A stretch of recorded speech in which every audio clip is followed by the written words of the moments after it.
నిన్ను ప్రాణాలతో వదిలేస్తా. నేను నీకు లభిస్తున్న షేర్ ఖాన్. ఆ రాజద్రోహిని నాకు అప్పగించు. నిన్ను నీ సైన్యాన్ని ప్రాణాలతో వదిలేస్తా. నాకు ప్రాణపక్ష పెడతావా? నీ ఒంట్లో రోషం ఉంటే, నీ కళలో నిజం ఉంటే, నా మనుషుల్ని 100 మందిని పంపిస్తా. దాని ఒంటి మీద చేయబడకుండా ఈ రాజ్యాన్ని, ఆ రాణిని నీకే అప్పచెబుతా. వెన్ను చూపుని వీరులు పంపించు.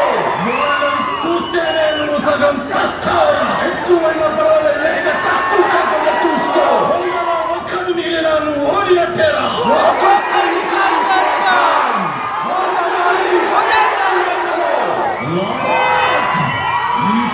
మాటల్లో కాదురా, చేతల్లో చూపించు.